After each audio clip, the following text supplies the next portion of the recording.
Estimados amigos, sean bienvenidos a un programa más del programa Diálogos a través de la Asociación de Cronistas. Hoy es el día 26 de marzo del 2021 y estamos pues con un gran invitado, quien es el cronista del municipio de Santa Ana Maya, el doctor Alejandro Mercado Villalobos. ¿Cómo estás, Alejandro? Gracias por acompañarnos. Hola, ¿qué tal? Pues como siempre es un placer vernos, cuando menos por este medio, y pues aquí estamos a la orden. Gracias. También me acompaña el maestro Arturo Villaseñor Gómez, quien es el presidente de la Asociación de Cronistas por Michoacán. Arturo, ¿cómo estás? Buena tarde. Buenas tardes, les saludo, por supuesto, con alegría y gusto a Alejandro, a ti, Víctor, a don Ángel y al público que está presente. Esta tarde estamos ya esperando la grandiosa charla de Alex. Adelante. Gracias, y desde luego también saludamos a nuestro buen amigo, el cronista municipal de Huetamo, Ángel Ramírez Ortuño. ¿Cómo estás, Ángel? Bien, muy buenas tardes, amigos, listos y más que puestos para presentar un programa más de diálogos a través de la Asociación de Cronistas por Michoacán, y por primera vez en mucho tiempo dedicamos un programa exclusivamente concentrado en la música, en una música que seguramente nos tendrá muchísimas sorpresas, porque no, es una música que puede ser tradicional, es una música de banda, músicas de viento, en fin, un programa extraordinario que nos promete esta tarde don Alejandro Mercado Villalobos, al que le damos la más cordial de las bienvenidas, y seguro estoy, amigos, que vamos a pasar una tarde extraordinariamente este ya viernes 26 de marzo del año 2021. Claro que sí, Ángel. Oye, al mediodía estaba viendo que estabas enojadísimo porque estaban tumbando un tamarindo allá en Huetamo. Platícame tantito, platícanos qué pasó ahí en la página de Ecos de Huetamo. Por ahí estaban transmitiendo que estaban tumbando unos tamarindos ahí en el centro de la ciudad de Huetamo. No está en el centro, es frente a mi casa, caray, hombre, unos tamarindos que tenían más de 50, 60 años de sembrados frente a la casa de un servidor aquí en la calle de Leona Vicario, y realmente fue por demás sorpresivo escuchar ruidos de máquinas, ruidos de cortadoras, de podadoras, que pues nos asomamos a ver y vimos que estaban cortándole ramitas por aquí, por allá. Pensábamos originalmente que iba a ser una podadita nada más, pero después me voy dando cuenta que estaban cortando ramas grandes y brazos de los árboles, y ahí fue yo cuando le dije a la persona que estaba haciendo ese trabajo, le dije, oiga, ¿se trataba de una podada de estos árboles o los van a destruir de una manera muy prepotente, de una manera muy... A nosotros nos pagan por hacer el trabajo? Y le dije yo, pues no se vale, nos están afectando nuestras... Me acaba de llegar mi bebida que me trajo mi hermana María Luminosa Ramírez Ortuño. Muchas gracias, hermana. Y yo, muy molesto, saqué la cámara de video y mostré al público, a la gente, cómo en ese preciso momento caía una gigantesca rama.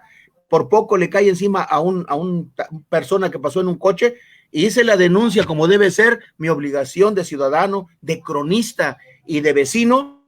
¿Cómo es posible que en un pueblo tan seco como el nuestro, las pocas plantas, los pocos árboles que nos dan agua y oxígeno, pues sean dilapidados de esa manera? Esa fue mi denuncia, y pues la verdad es que en estos momentos ya lleva muchísimos visitas que se dieron, y sé que más tarde va a haber consecuencias, porque seguramente me van a venir a reclamar los vecinos que autorizaron esto, pero no podemos quedarnos callados, aunque lo que yo consideré un ecocidio ecológico ambiental, tirar árboles con tantos años, tamarindos hermosos, que ahí quedan para la historia. No los tiraron, nada más les dejaron unas copitas como un adorno muy singular para tener con qué defenderse. Esa fue la situación. Agradezco la oportunidad que me da doctor Víctor Manuel Pérez Talavera para exponer esta denuncia, porque sí, no se vale. Considero que es una imprudencia muy grande de estas gentes. Perdón. Sí, Arturo. Sí, mira, no solo son los árboles. Pongo el ejemplo de Acucho del Canje y también de Huetamo. La primera vez que conocí personalmente a don Ángel Ramírez Ortuño fue en el colegio de Michoacán, precisamente en La Piedad. Ahí le preguntaba cómo está el centro histórico de Huetamo, qué hay de las casas del siglo XVI, XVII, XVIII, XIX, y bueno, ha sido totalmente transformado los centros históricos de muchos municipios de nuestro país.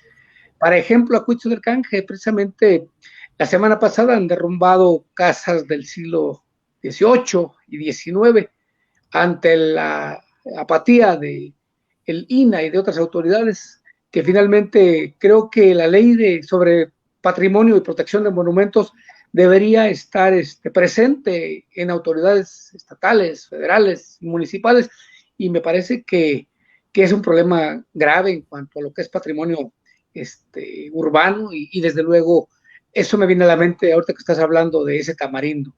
Sería mi comentario, porque creo que sí tenemos que estar el INAH, y hay mucha gente que asesora, autoriza y te dice cómo debe ser precisamente la remodelación, la restauración y la transformación de espacios urbanos y rurales, de acuerdo a ICOMOS y de acuerdo a lo que es esa dinámica de las sociedades, que ciertamente debe habitarse con dignidad, cuidando el patrimonio y la identidad de las regiones y los municipios. Sería mi comentario antes de escuchar el trabajo del doctor Alejandro. Muy bien, pues bueno, doctor Alejandro Mercado Villalobos, ¿cómo estás? Gracias por acompañarnos, hombre. El año pasado, por más que te rogamos que estuvieras con nosotros en el programa, nomás no nos acompañaste, y hoy que tuviste la oportunidad, pues te agradecemos que estés aquí con nosotros. Platícanos cómo surge tu interés por estudiar historia, en dónde desarrollaste tu maestría, tu doctorado, cuál es la línea de investigación que manejas. Y pues ahorita que te escuchemos, pues seguramente van a salir algunas otras preguntas, sobre todo en el ámbito musical, profesional, que has realizado a lo largo de tu trayectoria, amigo. Sí, gracias. Bueno, pues el año pasado no podía acompañar los viernes porque estaba dando clases de maestría justo a las 6 de la tarde, de 6 a 8, entonces pues no me era posible acompañarlos, y ahora en este semestre no tuve esas clases. Bueno, pues yo soy oriundo de Santa Ana Maya, Michoacán, y allá allá nací, crecí toda mi infancia y juventud, pero luego me fui a estudiar a Morelia. Primero estudié música, soy músico de oficio, y ya luego hice mi licenciatura de Historia en la Facultad de Historia de la Universidad Michoacán San Nicolás de Hidalgo, en el Instituto de Investigaciones Históricas de la propia universidad. Hice mis estudios de maestría y ahí mismo hice mis estudios de doctorado en historia, así es de que soy nicolaita de cabo a rabo. Y desde hace 7 años trabajo en la Universidad de Guanajuato como profesor investigador de tiempo completo, y las líneas de investigación que he venido desarrollando a lo largo de mi vida ha sido sobre la música, los músicos, las fiestas, diversiones, la vida cotidiana, pero yo estudio la fiesta desde la música. No hay fiesta sin música, entonces me parece que es un eje de estudio para la sociedad. Es bastante interesante, que me ha dado pues mucho para estudiar. Yo he estudiado bandas de viento, es lo que más he estudiado, aunque también tengo un trabajo sobre las estudiantinas, pero mi tema fuerte es las bandas de viento. Y el día de hoy lo que quiero presentarles, bueno, no sé si ya pueda compartir. Víctor, ¿ya puedo iniciar formalmente, compartir? Sí, ya, adelante, Alejandro. Okay. Voy a compartir una presentación que hice para todas y todos, y pues nada más quisiera pedir que me comentaran si ya se está viendo la presentación. Nada más, Víctor. Sí, ya se ve. Sí. Bueno, voy a presentar algunas imágenes, algunas láminas en PowerPoint que van a guiar en la charla. Yo he titulado la charla Las primeras grabaciones sonoras de las bandas de viento mexicanas 1904-1910, por una razón interesante. El año pasado me invitaron gente de la Fonoteca Nacional a un proyecto que precisamente sobre las primeras grabaciones que se dieron a cabo en México en estos años, por las compañías Edison, Victor y Columbia, compañías norteamericanas, que fueron las primeras que arribaron a México en estos años y que hicieron las primeras grabaciones. Entonces, somos un grupo de investigadores de distintas partes del país y alguien está estudiando algunos duetos o diferentes solistas y agrupaciones, y yo decidí estudiar las bandas de viento. Yo tengo años estudiando, 15 años por lo menos estudiando el tema de las bandas de viento. Tengo varias publicaciones sobre las bandas de viento en Morelia. En Guanajuato ya tengo un libro publicado sobre las músicas en Guanajuato, pero nunca me había puesto a pensar o a investigar sobre las grabaciones. Yo tengo una experiencia bastante interesante ya en estos años de estudio sobre los repertorios de las músicas. Yo he leído la prensa del siglo XIX porque yo he trabajado en las bandas de viento, sobre todo el siglo XIX, aunque ya tengo algunas publicaciones también en el siglo XX, con relación a los repertorios, porque en la prensa pues aparecen las celebraciones, las fiestas de septiembre, por ejemplo, o la serenata, las audiciones que daban las bandas, y vienen en la prensa vienen el listado del repertorio que tocaban las bandas de viento, o ya fuera en una velada musical literaria en los teatros, que en el siglo XIX el teatro fue uno de los espacios predilectos de las sociedades, de todas las sociedades, no solamente las élites, pero jamás había escuchado una banda de viento porfiriana.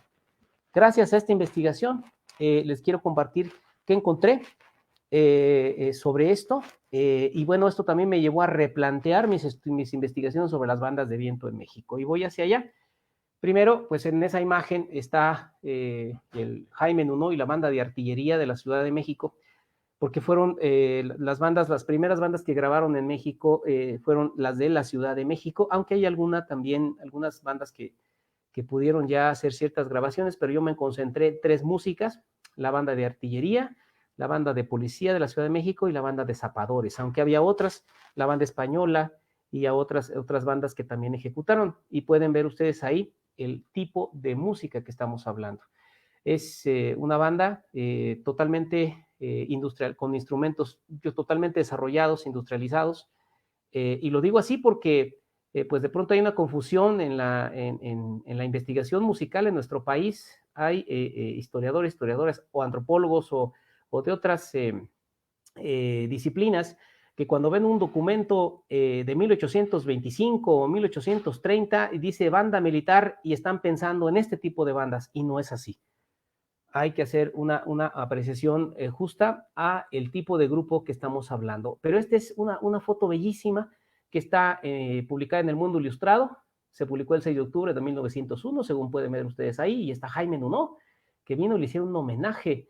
Jaime Nuno murió en 1905, entonces todavía aquí vino y le hicieron homenaje en distintas partes del país. Entonces, quiero mostrarles qué encontré en esta investigación, y al final de mi charla vamos a entrar a la página de la Universidad de California en Santa Bárbara, porque tiene un repertorio increíble de estas grabaciones. Por cierto, esta investigación, que duré 8 meses haciendo esta investigación, para un capítulo de 25 cuartillas, y déjenme decirles que esta es la primera investigación que hago totalmente en línea.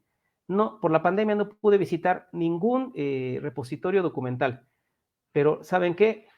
Encontré infinidad de material gracias a lo que existe en línea. Bien, vean, ¿qué dice ahí? El decreto de creación de la Guardia Nacional del 11 de septiembre de 1846 dice eso, que en la Guardia Nacional había tambor mayor, cabo de cornetas y 18 hombres de banda. Ojo, sobre todo para los compañeros y compañeras cronistas o historiadores que van incursionando en la investigación, hay que tener mucho cuidado con las fuentes, porque uno puede asumir que ella es una banda de viento como la que conocemos. En 1851 se reorganizó el ejército y se estableciéndose músicos de ordenanza. Ojo, habla de músicos, pero ¿de qué tipo de banda estamos hablando? Antonio López de Santana en 1854, se habrían destinado hasta 20 plazas para la música militar. Este tipo de referencias, como esta, que en 1855 el gobernador de Guanajuato, Manuel Doblado, decretó la creación de la banda de música del primer batallón ligero del estado. Entonces, banda de música, música militar, músicos de ordenanza, hombres de banda. Yo he encontrado varios trabajos muy serios por historiadores e historiadores serios, pero que equivocan la apreciación, porque no estamos hablando en esta época, en estos años, no estamos hablando de una banda de viento como hoy la conocemos, como la de la imagen de Jaime Nuno. No, estamos hablando de una banda de viento, sí, pero de antiguo régimen, una banda que viene desde la época virreinal. Ahí está la diferencia, y esto sí es interesante, y esta investigación me llevó a revisar mis fuentes y a revisar estas cuestiones. Resulta que cuando vino el ejército regular de España a Nueva España, alrededor de, bueno, la segunda mitad del siglo XVIII, con los destacamentos militares, venían también músicos de banda, músicos militares, pero no era la música que hoy conocemos, sino era música, era un grupo que venían tambores, pífanos, que es una especie de flauta, serpentón, se le llama serpentón porque es un instrumento de metal que parece una serpiente, una víbora, pero era un instrumento que daba las notas graves, como el equivalente a la tuba. Venía compuesto de chirimías, cornetas, clarines. Y esta música se dividía en dos, música de ordenanza y música de armonía. La música de ordenanza era para las órdenes militares, exclusivamente para que los batallones entendieran las órdenes de ataque, retaguardia, flanco izquierdo, flanco derecho, etcétera, etcétera, o los ejercicios militares que comúnmente se le llamaban retreta. Y había los músicos de armonía que eran como los de la imagen, pues para ejecutar canciones, para arreglar a la tropa. Entonces, hasta 1854, no podemos hablar de una banda de viento como hoy la conocemos, con las tres secciones como aparece en la imagen que ustedes ven a su derecha. Es una imagen de una banda ya formal con tres secciones: alientos metales, alientos madera y percusiones. ¿Cuál es el asunto? Pues los instrumentos. Esta es una trompeta natural que se utilizó hasta mediados del siglo XIX, y nótese que no tiene pistones como las trompetas modernas, porque el pistón, esto voy muy rápido para centrarme más en la segunda parte, porque las trompetas, ese aditamento que todos hemos visto a los mariachis, ¿no? Que estos aditamentos que se le llaman pistones o émbolos, se inventó hasta 1818 en Alemania. Entonces, inventaron el instrumento, el sistema de pistón, pero corrieron varios años hasta que se perfeccionaron los instrumentos como la trompeta. Es decir, ya existían trompetas como esas, ¿no? ¿Sí? Antonio Sadot era un gran trompetista de trompeta natural a principios del siglo XIX, pero cuando llegó este instrumento revolucionó los instrumentos de metal, y entonces aparecieron trombones con pistones, apareció la tuba en distintas facetas, distintos modelos de tuba, aparecieron los saxhorns, aparecieron los barítonos, y posibilitó el desarrollo de la trompeta. Y el primer dato, el dato que en esta investigación descubrí, no que sea ya el definitivo, por supuesto, las investigaciones nunca están completamente terminadas. Joaquín Beristán, que era un extraordinario músico mexicano, que organizó uno de las asociaciones musicales junto con Caballero en 1838, de donde derivaría después el Conservatorio Nacional, escribió versos para orquesta octavo tono con pistón obligado en 1837, y se la hizo a Manuel Salot, que proviene de una familia de músicos. Su padre Antonio también era un músico que arribaron de España, y se la compuso a Manuel Salot, y es el primer antecedente que podemos tener, o de los más antiguos, de la existencia de instrumentos modernos y modernizados.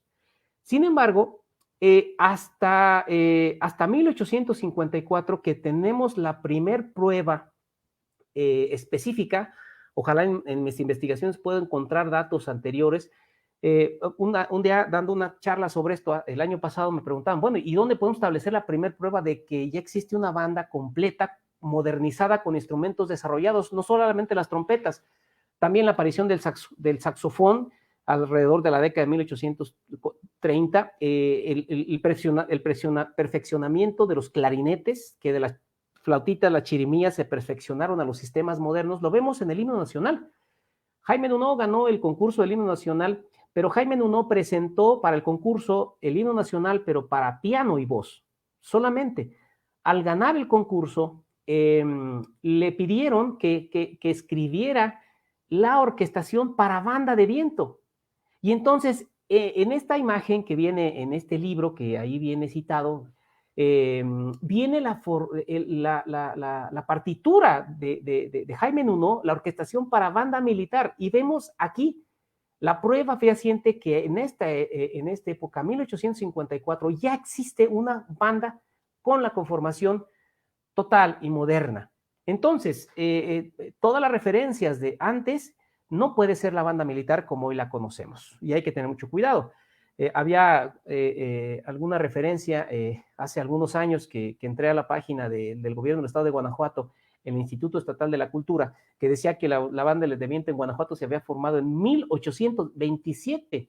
Ya corrigieron el dato, yo no lo corregí, pero ya lo corrigieron porque en efecto en la memoria de gobierno de 1827, en el batallón principal del gobierno del estado, venía un listado de músicos de banda, pero no era banda militar moderna, sino era una banda de guerra. Entonces, aquí tenemos un dato fehaciente. Bueno, David Whitfield tiene una apreciación bastante interesante que señala el desarrollo de las bandas de viento. Y los de 1800 a 1820 dice que hay un predominio de alientos maderas. Pues las bandas estas, las músicas de armonía de los destacamentos era básicamente de instrumentos de madera, pero de 1820 a 25 se empiezan a desarrollar los instrumentos de aliento metal con el invento de los alemanes que crearon el sistema de pistón, y a partir de 1850 es la era dorada de la banda de viento en México. Ahí hay una banda, miren qué bonita banda de Puebla, pues banda orquesta, que descubrió una gran colega haciendo investigaciones de otro tipo en el AGN y se acordó de mí y me trajo esta extraordinaria foto que comparto. Ahora, las bandas de viento mexicanas tuvieron un gran impulso en la época de la intervención francesa, definitivamente.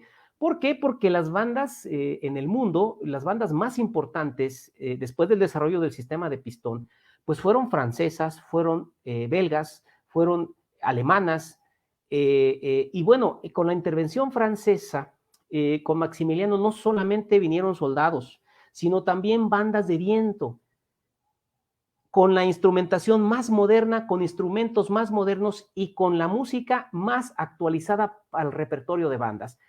Vino la banda de la Legión Extranjera dirigida por Halleberg, que era un gran director y compositor, la banda de música de la Legión Austriaca dirigida por Joseph Sauertal, y de hecho Joseph Sauertal se convirtió dio clases a distintas bandas de viento en México, y a él se le debe, entre otras cosas, bueno, que trajera la música, estas bandas, la música de distintos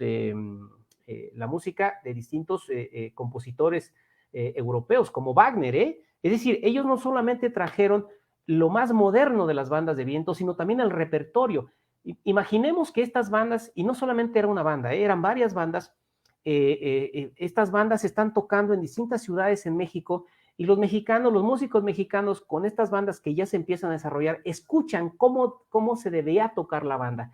Fue una gran influencia la intervención francesa en cuestión de las bandas de viento en México. Influencia en cuanto a técnica de ejecución de instrumentos, influencia en cuanto a técnica del ensamble, influencia en cuanto al repertorio europeo para banda de viento, arreglado para banda de viento, e influencia en cuanto a la dirección de orquesta y la composición. De tal suerte que en la segunda mitad del siglo XIX, sobre todo a partir de la República Restaurada y específicamente en el Porfiriato, podemos ver tres tipos de bandas de viento, y aquí cito a un libro fantástico de Georgina Flores Mercado. No es mi pariente, pero Georgina es una gran investigadora que trabaja en la UNAM y de quien voy a hablar más adelante. Ella señala en un libro bastante sobre bandas de viento en México que podemos ver tres tipos de bandas en la segunda mitad del siglo XIX, sobre todo después de la República Restaurada. Músicas nacionales y de las grandes ciudades, las que pertenecen a los estados, las bandas del estado, bandas municipales de participación voluntaria, es decir, se organizan también bandas de pueblo, pero bandas por parte no del gobierno, sino de iniciativa privada, y las llamadas bandas de pueblo, de las comunidades indígenas o de los pequeños pueblos, predominan. Un investigador amigo mío se encontró en el Estado de México un reglamento para bandas de viento de 1854. Y en el reglamento se establece los horarios de escoleta, hasta el uniforme. Ya los músicos de entonces vestían con traje negro, camisa blanca, ¿no? Igual que hoy, ¿no? Que es el traje pues, típico. Ahora, Guy Thompson, que tiene también estudios sobre bandas de viento, señala que las bandas de viento en México reforzaron el papel de la música en la vida cotidiana, en la vida ceremonial de pueblos y comunidades. Es decir, la banda de viento fue un enlace entre los distintos sectores de la sociedad mexicana. La banda servía también, dice Thompson, y estoy de acuerdo con él, por eso estoy citando sus reflexiones, servía para incorporar elementos de liderazgo de ese tiempo. La banda también servía como demostración de liderazgo de ese tiempo, pero además las músicas de viento representaron la imagen de la sociedad. Yo en mis investigaciones de estos años en las bandas, yo les puedo decir que en todas las fiestas, sobre todo en los espacios abiertos, la banda de viento fue el grupo por excelencia, sin olvidar que estaban también las orquestas, las orquestas típicas, ¿no? Bueno, yo he generado, en este esquema puedo comentarles que podemos estudiar la fiesta mexicana en el siglo XIX estudiando dos ejes, del festejo religioso o el festejo cívico, es decir, el santo patrono del pueblo, de la colonia, del barrio, de la ciudad,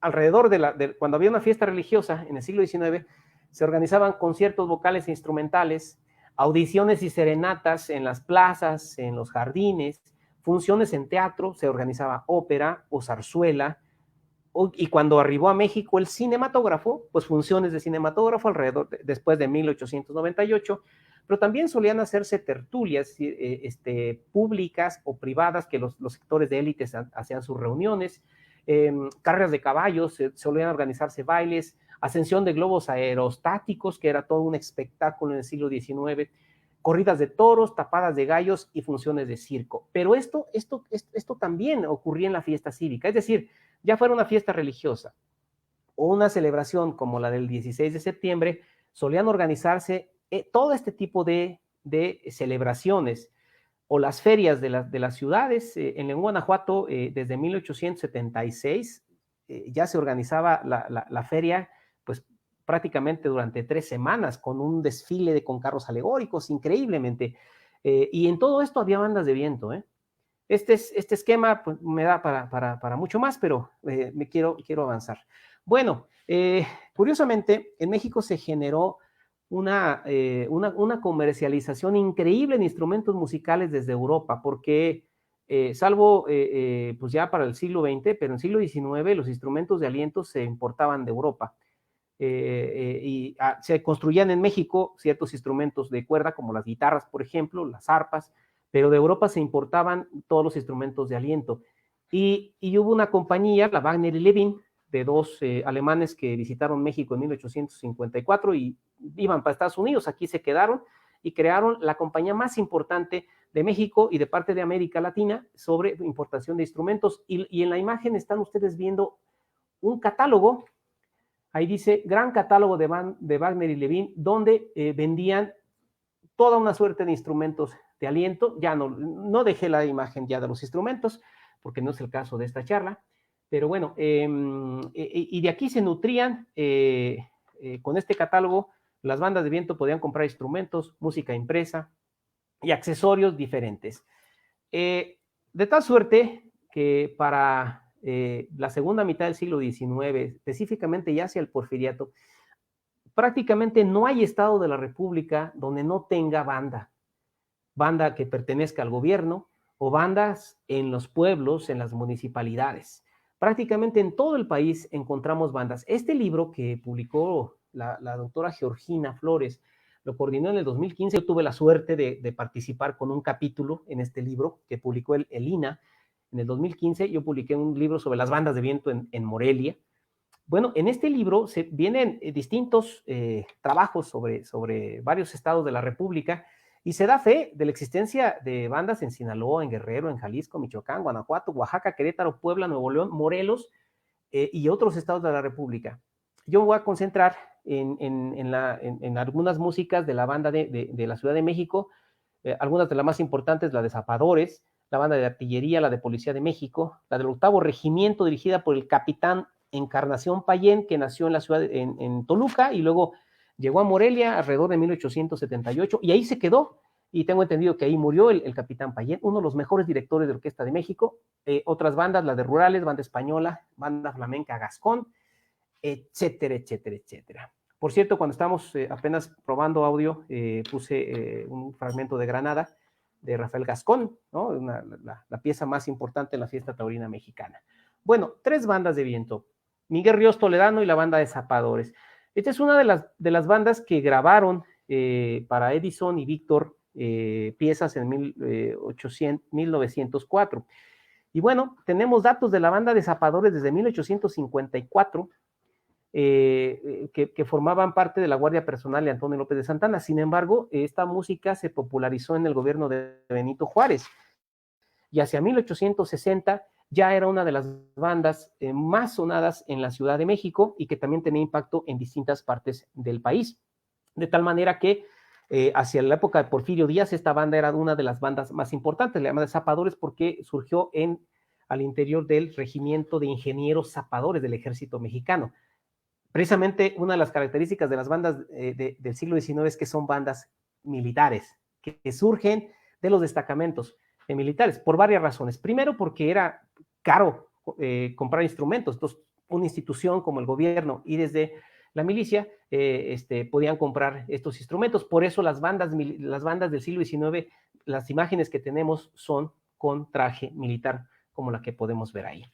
En este caso, uno de los que impulsó esta banda fue Miguel Ríos Toledano. Fue un extraordinario músico. Ahí están las fechas de nacimiento y fallecimiento. Fue un flautista, hasta clarinetista, trompetista. Fue un compositor, pero se destacó más como arreglista y recopilador de sones y jarabes. Porque una de las particularidades de las músicas mexicanas, bandas de viento o duetos, tríos, o las orquestas típicas, fue recoger la música nacional. El siglo XIX fue la época de consolidación de la identidad mexicana, ¿no? Y entonces había que recoger lo que representaba o discutir qué representaba México, por de ahí los sones y jarabes. Ríos Toledano tomó parte de la guerra contra los franceses, fue director de la banda de música de ingenieros militares y luego director de la banda de Zapadores hasta su muerte. Y bueno, él compuso y arregló marchas, himnos, valses, popurrí, aires nacionales. En la Fonoteca Nacional hay varios aires nacionales. ¿Qué significa esto? Popurrís de música que viene de las distintas regiones de México, y que representan las expresiones musicales de sectores populares. Hay una pieza que a mí siempre me ha gustado, y yo recomiendo a quien me escuche que pueda escucharla en YouTube. Está una pieza que se llama Ecos de México, de Julio Ituarte.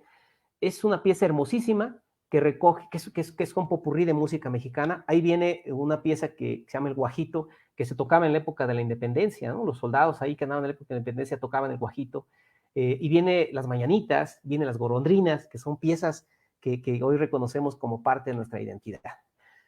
Quien ven en la imagen es quizás el mejor compositor mexicano de todos los tiempos, en cuanto a música de banda de viento. Belino Presa era capitán del ejército mexicano. Yo estoy por iniciar una investigación sobre Belino Presa y la banda de policía, que voy a presentar en un congreso de música, de historia militar en noviembre. El capitán Belino Presa, pues nació en Durango, murió en la Ciudad de México. Fue un compositor excelso, un director de bandas de viento, estudió en el Conservatorio Nacional y fue uno de los estudiantes más destacados del Conservatorio Nacional de su época. Dirigió la banda de Zapadores en 1900, la banda del Estado Mayor Presidencial y la banda de música de la Policía de México. Yo, como músico, al analizar las piezas, yo analicé alrededor de unas 300 grabaciones, por eso duró esta investigación 8 meses. Escuchar cada pieza, analizarla, y de estas piezas que escuché, las de la banda de Policía de México, de verdad, mucho más, musicalmente hablando, a mi juicio como músico he sido de bandas de viento durante muchos años, la banda de música de Policía de México, increíblemente dirigida por Belino Presa. Él compuso, bueno, él hizo giras en México, Estados Unidos, Cuba, América del Sur, tiene múltiples condecoraciones, y hoy no hay un solo trabajo de don Belino Presa, ¿no? Hay algunas notas ahí sueltas. Esa imagen está en la Mediateca de Lina, por ejemplo, pero él compuso marchas, danzas, mazurcas, paso doble, polcas, valses. Ahí viene un listado de algunas de las piezas más conocidas, marchas como Colegio Militar, Cuarto Poder, Viva México, la marcha Porfirio Díaz, Lindas Mexicanas, que es una de las piezas que siempre nosotros la escuchamos en todos los desfiles. Banda que se precie de saber tocar marchas, debe tocar Lindas Mexicanas. Bien, otra banda también muy importante que grabó en Víctor, Columbia y Edison fue la banda de artillería de México, ¿no? No ubiqué una foto de Ricardo Pacheco, que fue capitán. Y bueno, esta banda de artillería se desarrolló al amparo del régimen porfiriano, fue cuando explotó. En 1907, este dato es importante, porque en 1907 esta banda de artillería grabó la versión que hoy conocemos del himno nacional mexicano. Precisamente un arreglo que en 1901 hizo Ricardo Pacheco. Es decir, de la versión de Jaime Nuno, ¿no? El que hizo el arreglo que hoy conocemos lo hizo Ricardo Pacheco, parece, es la que escuchamos hoy, ¿no? Y en 1907 se grabó esta versión. Y bueno, esta banda ejecutó todo lo que puedan imaginar: marchas, himnos, música patriótica, polcas, canciones, chotís, etcétera, etcétera. Y bueno, Ricardo Pacheco nació en Tulancingo, Hidalgo, 1864, y en un diccionario de música en México escrito por Manuel Pallerón, da el dato que en 1923 Ricardo Pacheco murió junto con Pancho Villa. Cuando emboscaron y mataron a Pancho Villa, pues ahí iba don Ricardo Pacheco. Ese es el dato que nos dice en este diccionario de músicas y músicos mexicanos. Ricardo Pacheco fue músico de alientos, compositor y director de bandas, dirigió la de artillería, hizo giras en México, Estados Unidos, América Central, y él fue de los que realizó las primeras grabaciones para Edison, y fue director de la banda de Estado Mayor, y también director de la banda de Estado Mayor de Pancho Villa. Hasta ahí. ¿Qué hay con las grabaciones? También me di la tarea de investigar un poco sobre pues esto. En 1878 Tomás Alva Edison desarrolló el fonógrafo, que lo pueden ver en la imagen de arriba a su izquierda. Y el fonógrafo, lo que hacía este invento es transformar las vibraciones sonoras en vibraciones mecánicas, y lo hizo a partir de cilindros, ¿no? Cilindros de cera y luego de metal. En 1884, si mal no recuerdo, a mediados de la década de 1880, fundó su compañía de fonógrafo y empezó a hacer convenios con distintos gobiernos. Tomás Alva Edison firmó un convenio con Porfirio Díaz, con el gobierno de Porfirio Díaz, para utilizar el fonógrafo no para hacer música, sino para el Correos de México, para grabar mensajes, que una persona pudiera, en vez de mandar una carta, grabar un mensaje de audio, ¿no? En la parte de abajo está el gramófono que compuso Emil Berliner, y el principio es el mismo, pero el soporte es diferente. Mientras que Edison utilizó cilindros, Berliner utilizó discos planos. Finalmente, ya después de la Revolución Mexicana, cuando se reactivó el comercio de fonógrafos, ganó Berliner. Tenía mayor capacidad el disco que el cilindro, podía grabarse de ambos lados, podía reproducir, podía copiarse, a lo que no ocurría con los cilindros. Pero pues en estos dos repositorios físicos se resguarda parte de la memoria sonora del mundo. Y en México se tienen extraordinarios ejemplos de esto. El doctor Álvaro Ochoa Serrano, de hecho, él ha estudiado estos cilindros para el caso de la música revolucionaria, bueno, la época de la Revolución. Y bueno, esto es lo que podemos encontrar en la prensa nacional mexicana. En The Mexican Herald, el 10 de abril de 1907, vean, se está difundiendo el fonógrafo en el diario. de México del 5 de febrero de 1909 se está promocionando la venta de discos de Columbia, y ahí vienen las bandas que están promocionando, y en otros anuncios también se promocionan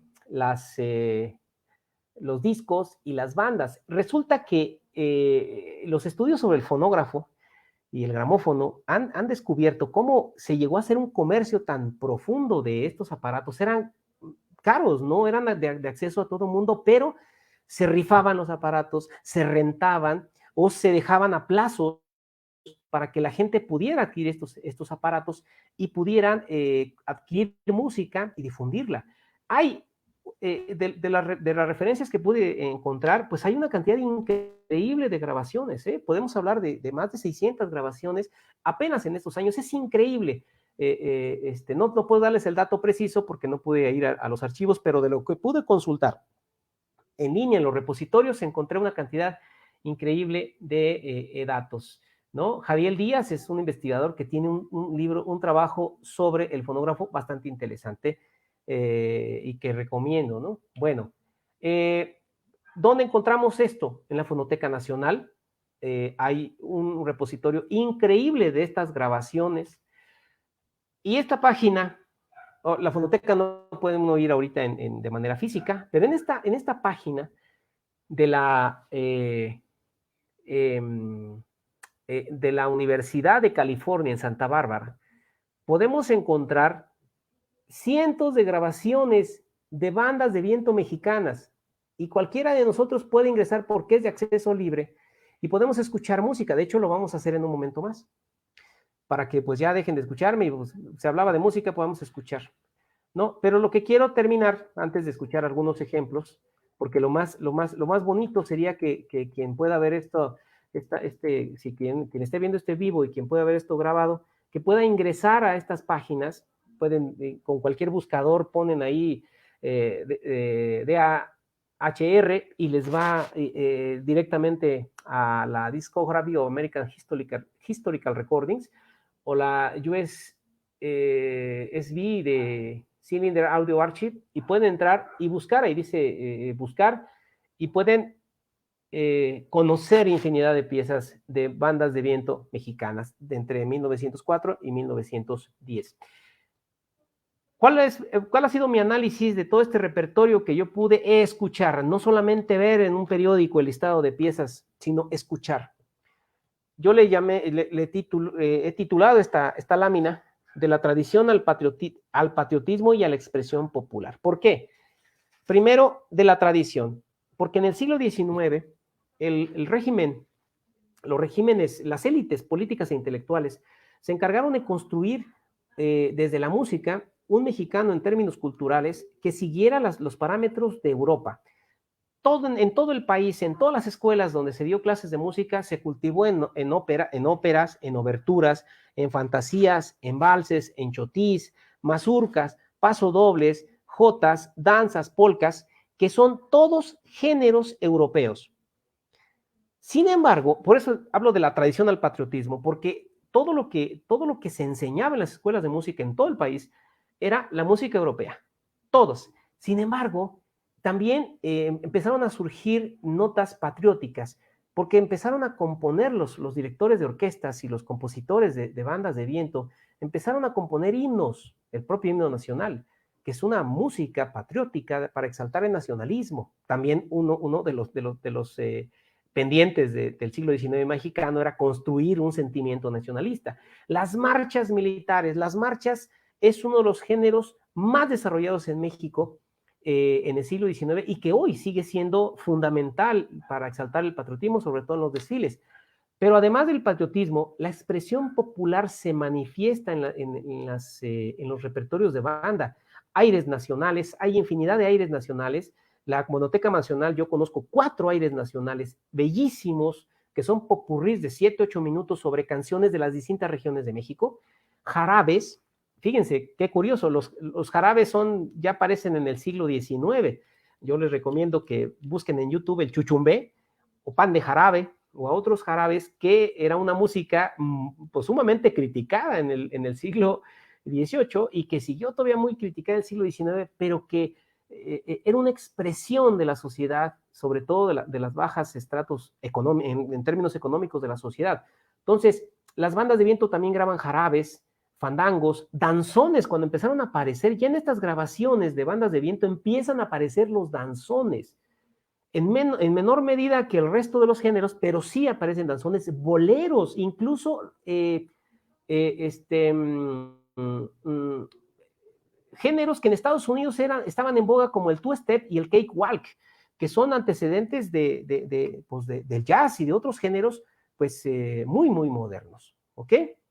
Entonces, con esto, quiero permitirme, estoy dejando de compartir para pues comentar que así de manera muy apretada podría quedarme en otros, con otros de los aspectos, pues comentarles que hay un desarrollo bien interesante de las bandas de viento y ahora quiero escuchar un par de piezas y ya si entablamos un diálogo aquí con Víctor, con Arturo, con Ángel y con quien pueda hacer alguna pregunta, si la puedo responder, que escucháramos cómo sonaban las bandas de viento en 1904. Obviamente las grabaciones son básicas, son los primeros, es el primer desarrollo del invento de Tomás Alva Edison y de Berliner, entonces salvemos esa parte, no vayan a pensar escuchar una música como hoy las escuchamos. Sin embargo, debo decirles que estas piezas como sonaba una banda. Hoy las músicas actuales pasan por un estudio de grabación y por un proceso de edición, ¿eh? Y si se equivoca el músico en un estudio de grabación, repite la pieza o se corrige mediante un programa de computación. En ese entonces, y parte del siglo XX, como grababa, así se quedaba. Bien, a ver, voy a compartir nuevamente mi pantalla para que podamos escuchar. Ya hicimos una prueba y asumimos que sí, ya están viendo la pantalla. Esta es la página que les digo, que les recomiendo que ingresen y aquí pueden buscar de manera básica. Yo aquí ya puse Banda de Zapadores de México. Algunas piezas no están, nada más el dato, pero algunas sí. Por ejemplo, vamos a escuchar esta de abajo, se llama Granada. Voy a guardar silencio y voy a poner la grabación que dura 2 o 3 minutos. Escuchemos.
Bueno, pues ahí está, pudieron escuchar un paso doble y yo les decía que pues la grabación es básica, pero suena muy bien la banda, es una banda ya completamente desarrollada, una banda que hoy le podríamos llamar banda sinfónica por la instrumentación, por cómo suena. Y bueno, quisiera escuchar, la verdad es que pudiéramos pasarnos aquí mucho tiempo escuchando estas grabaciones. Yo quiero escuchar dos ejemplos quizás más, invitarlos a que entren a la página y puedan disfrutar ustedes de esta, precisamente de estas grabaciones, porque nos va a remitir al México del siglo XIX, al México, bueno, estamos hablando de 1907, 1910, pero es parte todo el México del siglo XIX. Voy a poner esta pieza que es Lindas Mexicanas, precisamente, que es la grabación de 1907, que, bueno, la ejecutó, la grabó Víctor, es la banda de música de banda de policía de la Ciudad de México, dirigida por Belino Presa, el capitán, y esta es la pieza Lindas Mexicanas, que seguramente quien me escuche la ha escuchado, ya sea en el acto cívico en la secundaria o con la banda del Estado en el desfile. Escuchemos.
Bien, pues ahí quedó esta pieza que, como les digo, seguramente todo el mundo la ha escuchado, porque es una pieza fantástica. Ya voy a terminar, solamente quiero poner esta otra pieza, también de Belino Presa, que es una marcha que pues ya no se ejecuta porque se llama Félix Díaz, ¿no? Dedicada al hermano de Porfirio Díaz. Y con esta ya terminamos.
Bueno, pues ahí está.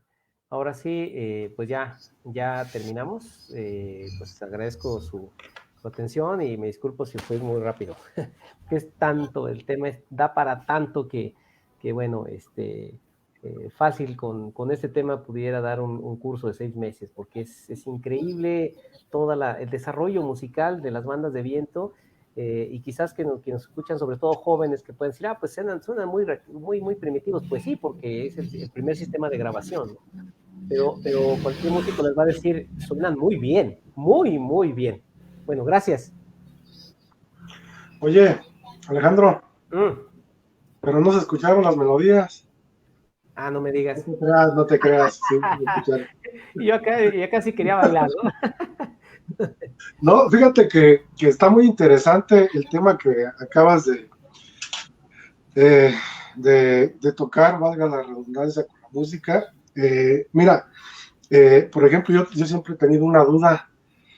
Los instrumentos que tú nos ibas al inicio de tu tema desarrollando, pues mencionabas algunos instrumentos de cuerdas, tambores, de viento, y cómo han ido cambiando, ¿no? Cómo se han ido desarrollando. Por ejemplo, el caso de la trompeta, del trombón, que posteriormente se le pusieron pistones.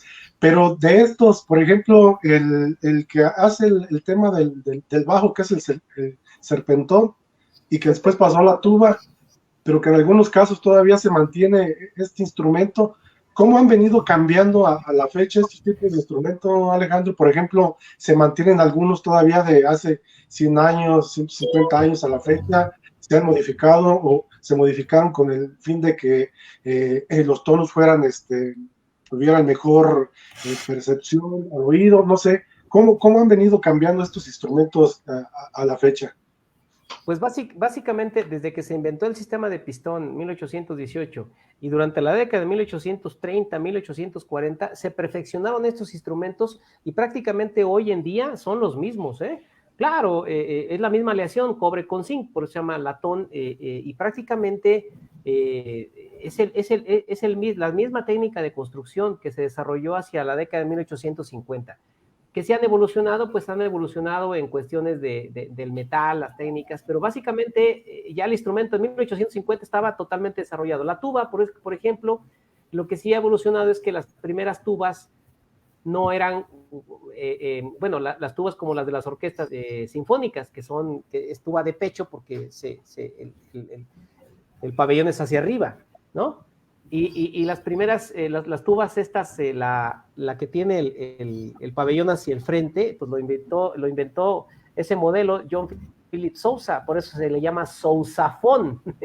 La tuba, ese modelo se llama sousafón, antes de ese instrumento, la tuba que ya rodeaba al músico, pero tenía el pabellón hacia arriba, y ese se llamaba helicón, ¿no? Pero son distintos modelos.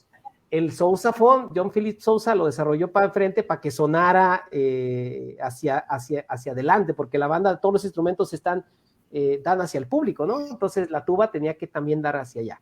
Pero son modelos, ¿no? Pero prácticamente, miren, en este catálogo de Wagner y Levin hay trompetas, hay una trompeta de jazz, trompetas en distintos tonos, o sea, prácticamente los instrumentos ya estaban plenamente desarrollados, ya para el siglo XIX, ya mejoras técnicas, pues no, ahí lo que sí se desarrolló para el caso, por ejemplo, la trompeta, las técnicas, hubo un trompeta fantástico mexicano, Rafael Méndez, que le quitó los límites a la trompeta, más bien ahí ya es el del individuo, ¿no? De hecho, el método más importante de trompeta es del siglo XIX y hoy sigue siendo la Biblia de los trompetistas, el método Arban. Hay otros, pero ese sigue siendo el básico y es del siglo XIX. Yo aprendí solfeo con el método Hilarión Eslava de solfeo del siglo XIX. O sea, lo que te puedo decir es que si bien ha habido pues, mejoras en los materiales, pero realmente los instrumentos ya para el siglo XIX, en la segunda mitad, ya estaban totalmente desarrollados. También mencionabas las bandas municipales, las bandas de pueblo, por ejemplo, y hay otro tipo de bandas que no alcancé a notar, pero este tipo de bandas, por ejemplo, ¿qué tipo de música era la que ellos interpretaban para ese entonces? Por ejemplo, mencionabas las fiestas religiosas, las ferias, las tertulias, me imagino que era muy característico, por ejemplo, el caso de las bandas de pueblo, a lo mejor en una tipo de esta festividad, ¿no? Encontrarlas ahí y escuchar, pues, las melodías a lo mejor de las que tú nos pusiste ahorita. Bueno, a lo mejor tu pregunta va hacia que si en las ciudades se escuchaba un tipo de música y las bandas de pueblo tocaban otra cosa, pues no, El modelo cultural del siglo XIX fue parejo prácticamente en todo el país. Una de las áreas que he explorado es la educación musical. Sabes, Víctor, tengo un libro sobre la educación musical de Morelia, también tengo trabajo sobre la educación musical del siglo XIX en Guanajuato, y saben que el modelo cultural mexicano, al menos en el centro del país, fue hacia todos. En todas las escuelas donde se estudiaba música, no solamente escuelas específicas de música, sino también en colegios, por ejemplo, el Colegio San Nicolás Hidalgo, el antecedente de la Universidad Michoacana, se les daba clases de música, y no como una carrera, sino como una materia accesoria, complementaria, ¿no? En la Academia de Niñas, que era un nivel equivalente a la secundaria, también se les daba clases de música. En las escuelas normales, a las profesoras o a los profesores, a los que iban para profesores o profesoras, se les daban clases de música, ¿no? En los seminarios les daban clases de música. Y en todos estos espacios, lo que se estudiaba era la música europea. Todos estos espacios, ¿no? En el archivo que tú diriges está un examen de Luis de la Parra para la Academia de Niñas, ¿no? Un examen que viene todo el examen de más de 100 preguntas para los 4 años que estudiaban música. Quien quería estudiar es sobre música europea. Entonces, las bandas en los pueblos tocaban el mismo repertorio que en las bandas municipales, porque también el repertorio, ¿dónde lo conseguían? La Wagner y Levin también vendía repertorio musical, que venía de Europa y también comercializaba las composiciones y los arreglos de los compositores mexicanos, Entonces, donde adquirían el repertorio eran valses, marchas, chotís, etcétera, ¿no? Arias de ópera, fantasías. Entonces, yo he podido recoger programas así de pueblos. Hay un programa del siglo XIX de Tacámbaro que se publicó en La Libertad, 1880 y tantos, y tú ves el programa y es similar al que se tocaba en las fiestas patrias en Morelia, ¿no? Por este modelo cultural impuesto por las élites políticas e intelectuales del siglo XIX. Claro. Ángel Ramírez Ortuño. Pues muy, muy interesante el tema del doctor Alejandro Mercado Villalobos. La verdad es que pues acá en lo que concierne a las investigaciones que hemos hecho a lo largo de la Revolución Mexicana, los generales que surgieron acá en Huetamo, que ahí dejan huellas como el general José Rentería Lubiano, el general Cipriano Jaimes de allá de Pungarabato, Guerrero, ellos por lo general, como un general debería tener, entre otras cosas, pues su banda de guerra, y era una cosa maravillosa lo que quedó como escuela. Habla de el general Cipriano Jaimes, tuvo a un maestro de música de acá de Tierra Caliente que se lo llevó a acompañarlo, y el general Cipriano Jaimes, como sabemos, pues fue un hombre que le tocó participar en la revolución en la batalla de 1915 en Celaya, Guanajuato. Ahí prácticamente alcanza el grado del general, y ese músico de acá de Tierra Caliente que se lo llevó hizo trabajos extraordinarios. Incluso por ahí se platica acá así tras bambalinas que posiblemente la marcha de Zacatecas fue una de las aportaciones que pudo haber dado este personaje del que estamos hablando, baste recordar que la música incursionó acá en Huetamo prácticamente con la llegada de esos 200 prisioneros franceses que llegaron en abril de 1865, porque las investigaciones que hemos hecho nos señalan que esa era un grupo muy selecto de la gente que acompañaba a la emperatriz Carlota y que fueron sorprendidos en Tacámbaro, y de una forma muy temeraria, pues fueron concentrados y se los trajeron a Huetamo, y ellos, lógicamente, si era el grupo que apoyaba a la emperatriz Carlota, pues ahí venían personalidades de todos colores y sabores, desde las doncellas, las personas que peinaban a la emperatriz, los pasteleros, los músicos, lo mismo que dije la semana pasada, pero también venían pues gente que sabía de música, gente que sabía de todas esas cosas, de gastronomías, de tejidos, de hilados, y lógico, en Huetamo quedó parte de esa escuela musical, quedó pues ahora sí como un sello, una manifestación que queda hasta nuestros días.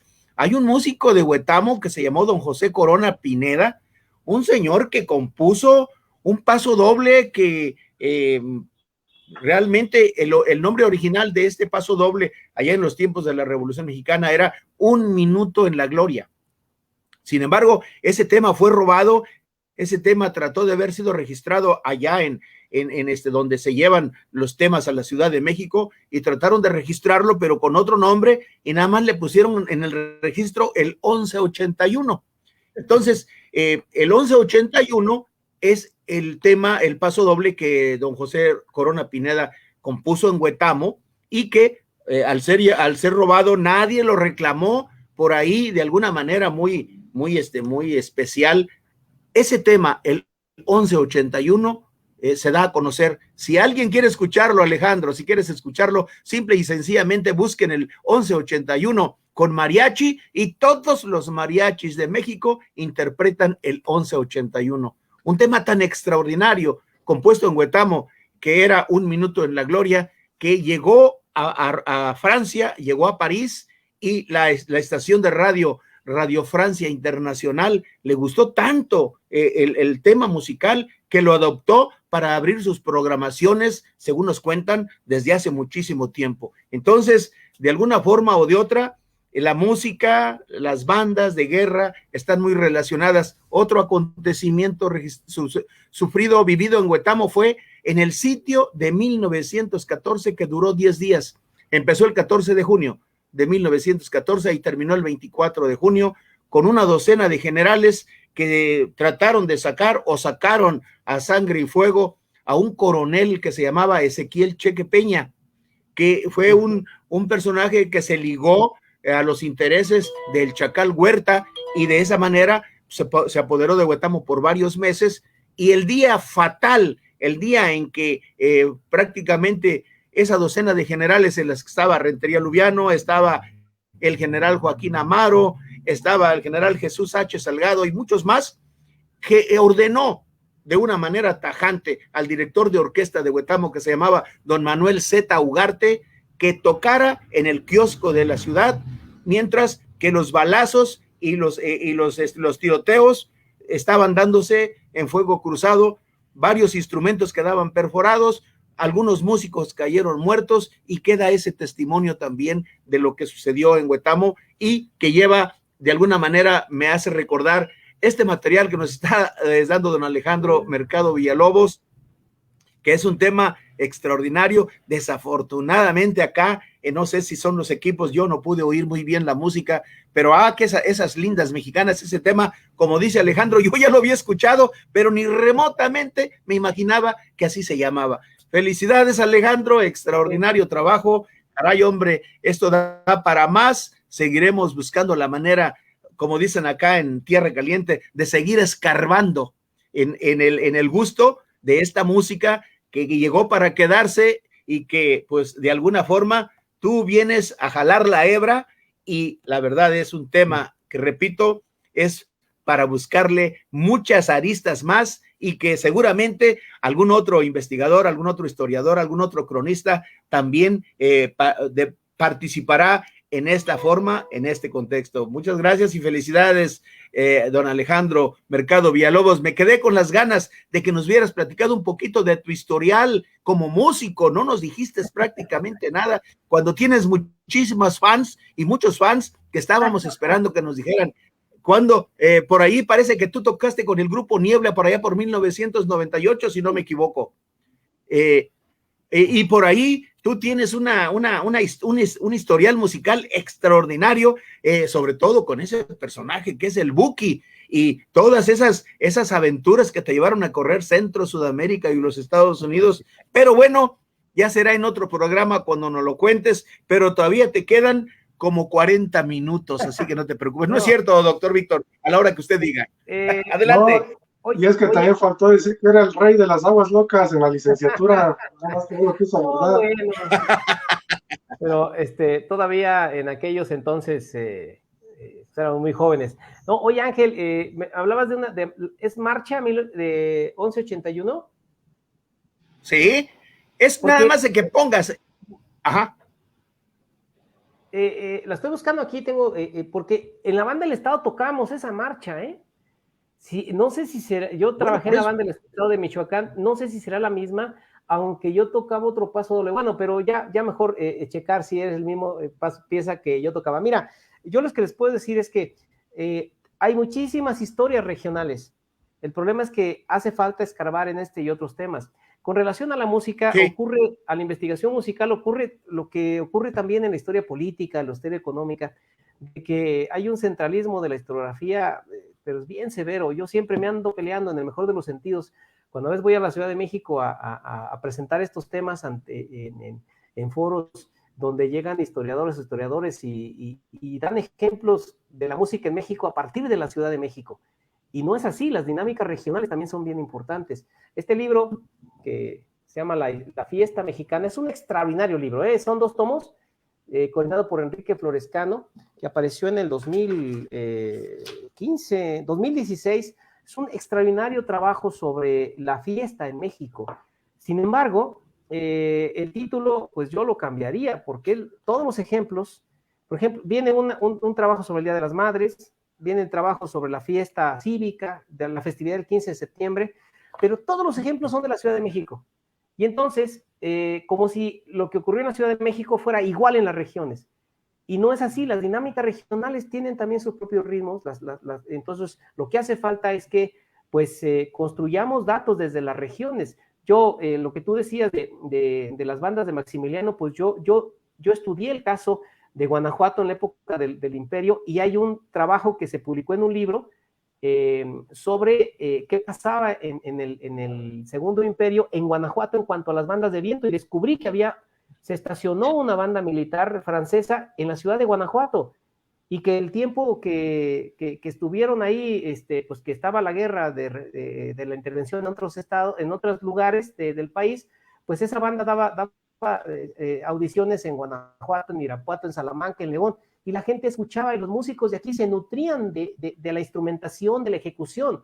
Eso fue una gran influencia, aparte de la intervención, de lo terrible de la intervención, de las muertes, etcétera, pero culturalmente fue una gran influencia para México en las bandas de viento. Incluso en algunos periódicos acá de Guanajuato se hablaba de los programas, de lo que tocaban la banda francesa que estuvo acá, y eso lo podemos ver en distintos lugares de México. En el libro de las bandas de viento que se comentó, que incluyó una foto, ahí viene estudios en Sinaloa, donde las bandas también francesas estuvieron ejecutando, y los músicos de ahí las escuchaban, ¿no?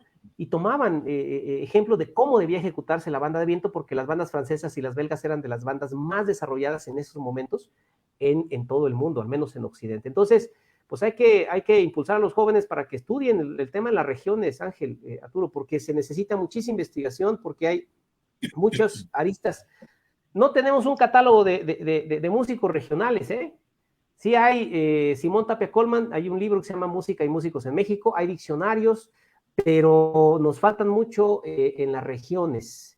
Y bueno, habremos de seguirle a ver hasta dónde nos alcanza la vida para poder seguir en estos asuntos.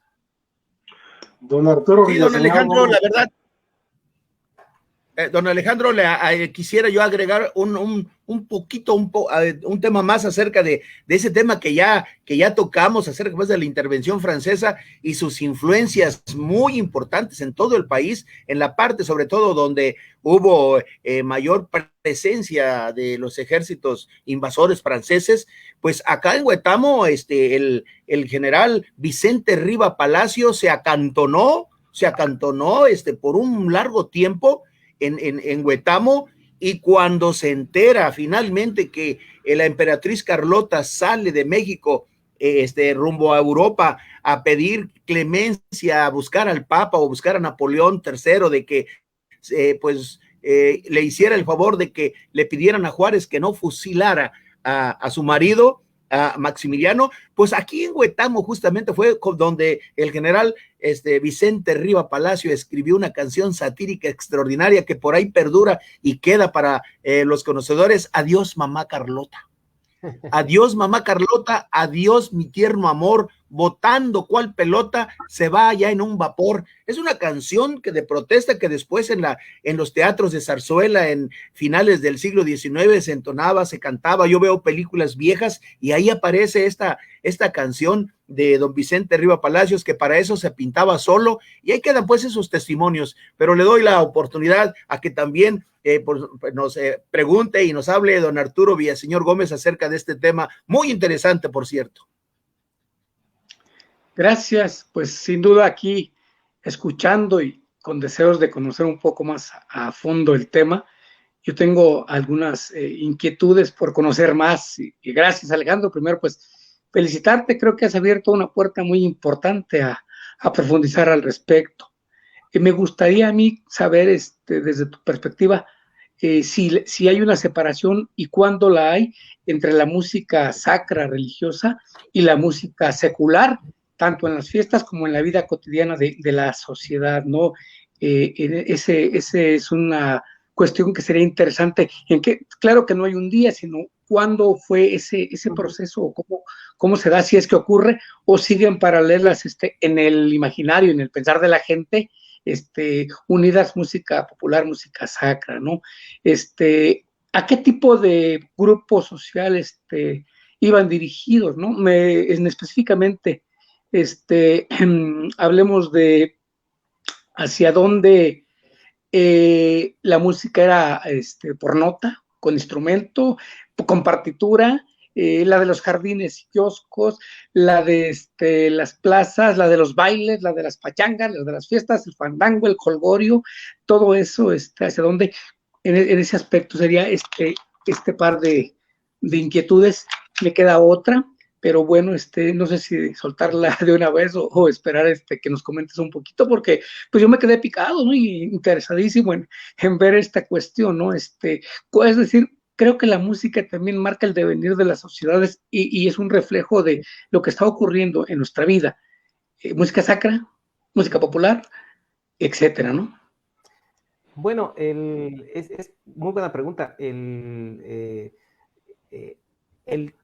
Toda la época colonial, pues sabemos, estuvo controlada la sociedad en términos de la cultura por la iglesia, y la música se llevaba a cabo al interior de las iglesias, la llamada capilla musical, y no permitían otro tipo de ejecución en las liturgia que no fuera la música sacra. Sin embargo, hacia allá la década de 1800, bueno, en 1745 empiezan ya tenemos evidencia de los jarabes que suenan en los sectores populares.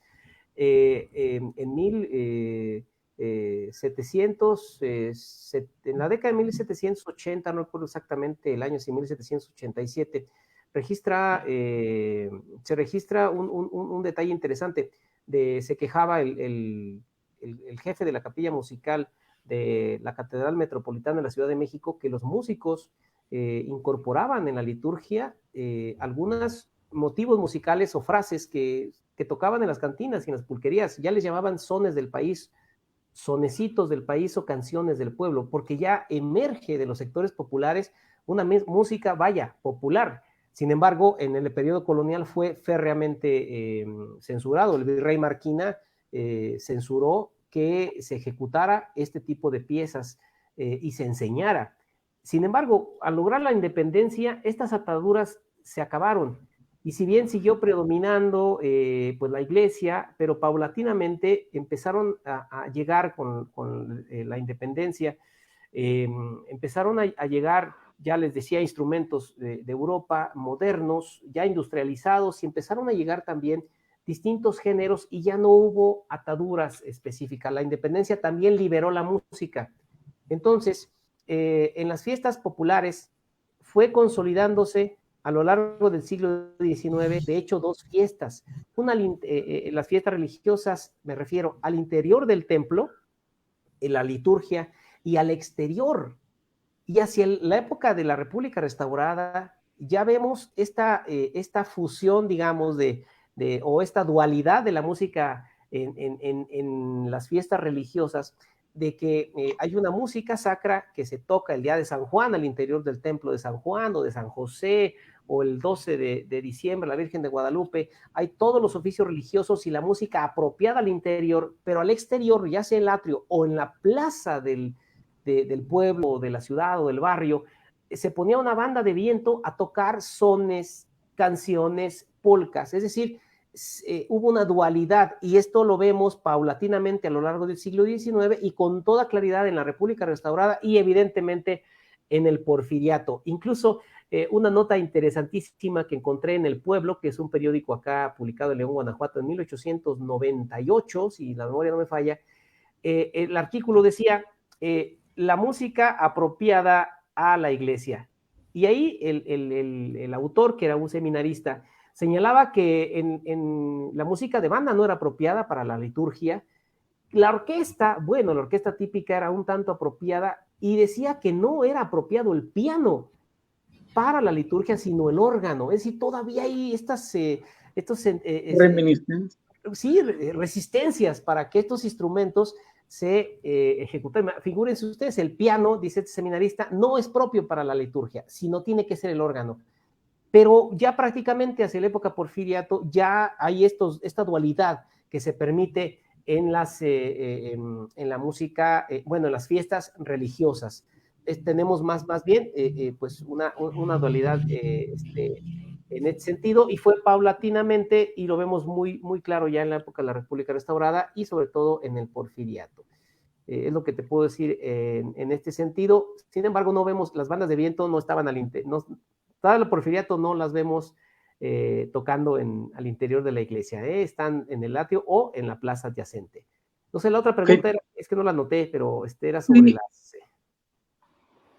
Era prácticamente hacia dónde iba dirigida la música. Pongo el ejemplo, durante la segunda mitad del siglo XIX, el ejército, ya en plena reforma e intervención francesa, para Michoacán, el ejército republicano del centro tenía, por supuesto, su música, su banda, y traían su música particular. Y dice, por ejemplo, el periódico, el Diario Oficial del Imperio, cuando Maximiliano visita la ciudad de Morelia, se le recibe con un Te Deum en la catedral y se tocan las músicas. Y bueno, ahí es el Te Deum y la música del ejército interventor de Francia. Y por su parte, los republicanos también tenían su banda. La pregunta es, ¿eran la misma música? ¿Eran diferentes?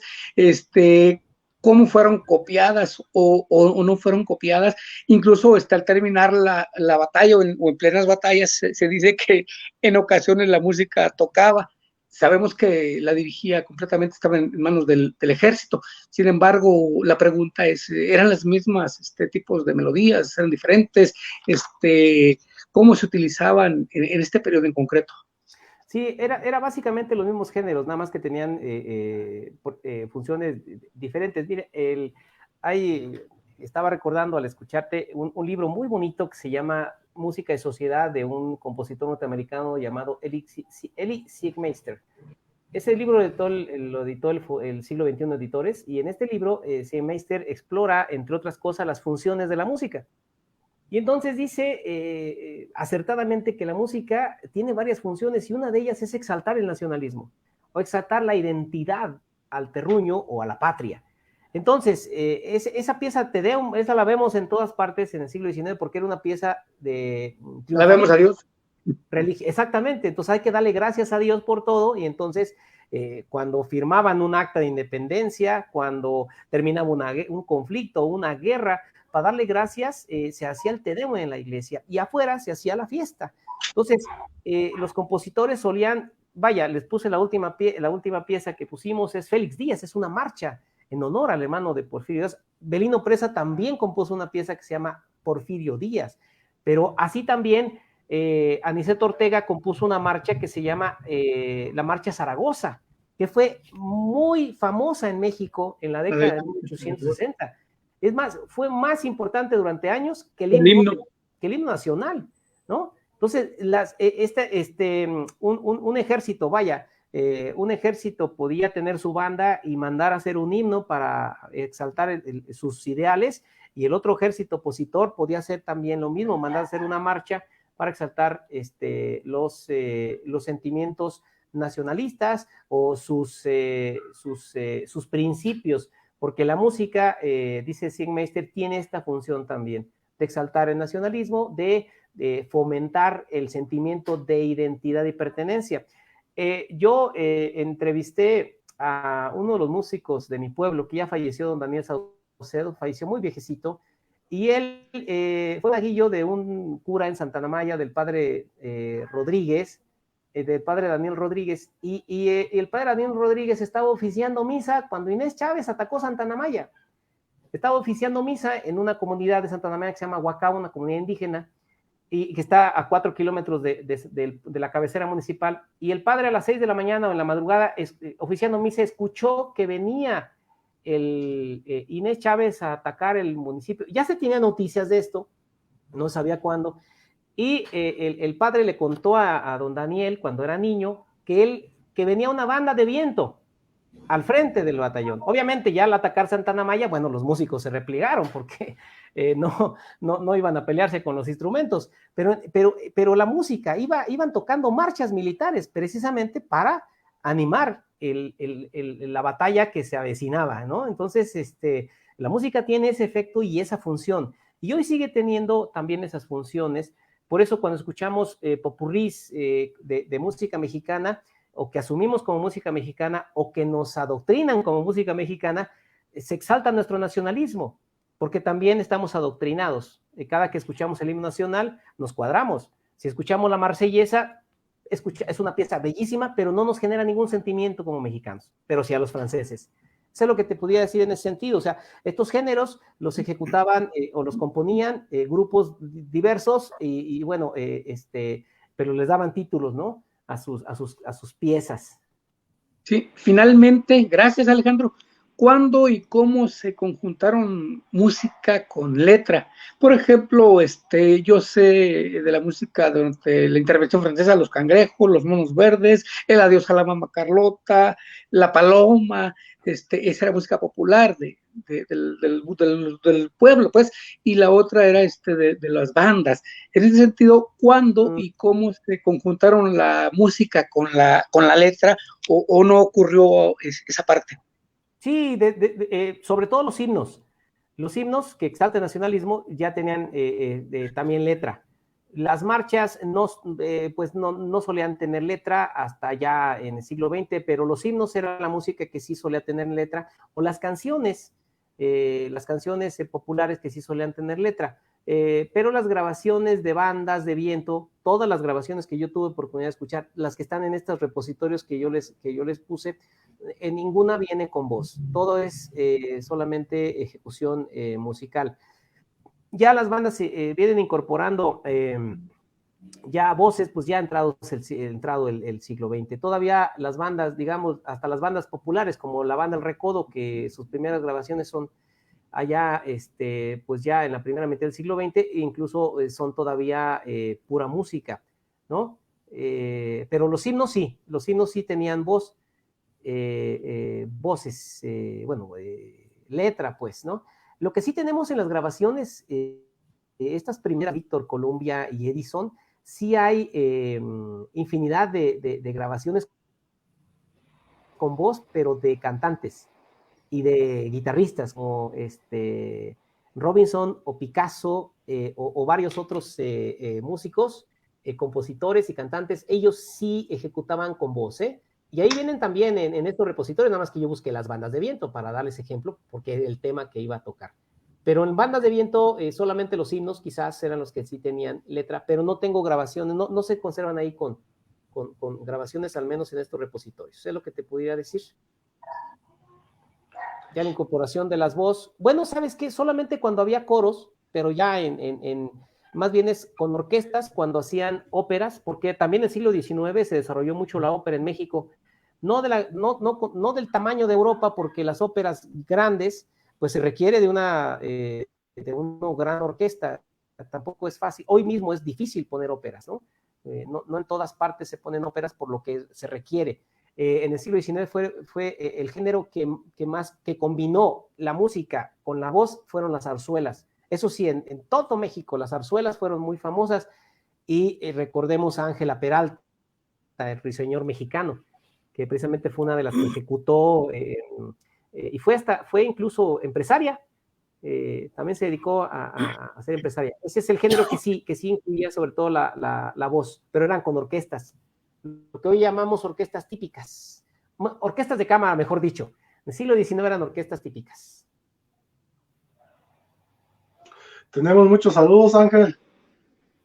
Sí, por ahí tenemos saludos de nuestra amiga María Ramírez, de Ulises Serrano, de Claudia Esmeralda García Pérez desde Zitácuaro, de la Casa de la Cultura Maximiliano Zavala, de Iván Castillo Mendoza, de Jesús Gutiérrez Guzmán, por ahí me manda saludos Damián Amante Andrade, y desde Angamacutiro, nuestro amigo Marco Lemus dice: felicitaciones, doctor Mercado, y a los tres amigos panelistas. A principios del siglo XX existió la banda La Lotería y efectivamente el repertorio musical que interpretaban eran polcas, chotis y música clásica y popular. Saludos desde el Bajío michoacano, y también nosotros desde aquí, desde este programa de diálogo a través de los cronistas, saludamos a nuestro amigo nuevo secretario de Angamacutiro, Michoacán, y también saludos del Club Tepeyac. Saludos, con gusto los sigo, y felicidades, Alejandro Mercado. Así es que pues esa es la situación en la que se están llegando estos saludos. Y pues la verdad es que también Beatriz Gaitán, felicitaciones al doctor. Pues ya lo había dicho en este asunto, al doctor Mercado Villalobos. Alejandro, el aprecio que te tenemos desde que nos conocimos en los encuentros de cronistas de Michoacán AC, la verdad fue una amistad muy especial. Yo con mucho, a veces a lo mejor hasta abuso de la confianza, te comparo con ese extraordinario jazzista, ese hombre de la música que pues se consagró allá con la música negra de Alabama, Lou Armstrong.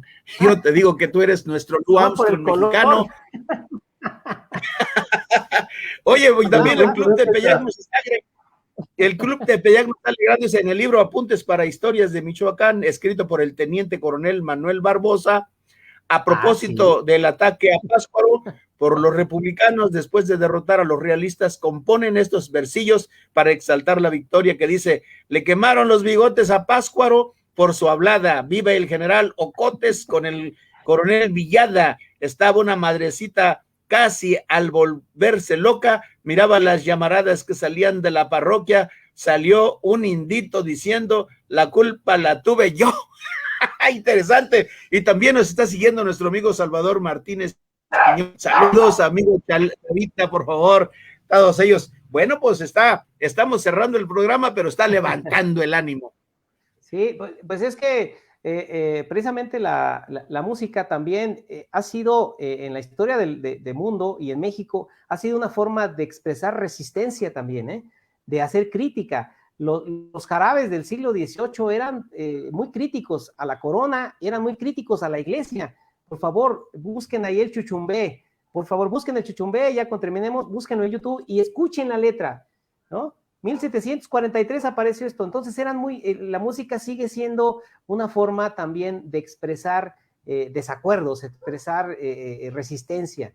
Y bueno, gracias. Damián es un trompetista de la banda del Estado. Jesús Gutiérrez, un musicotote, un gran amigo y también escritor.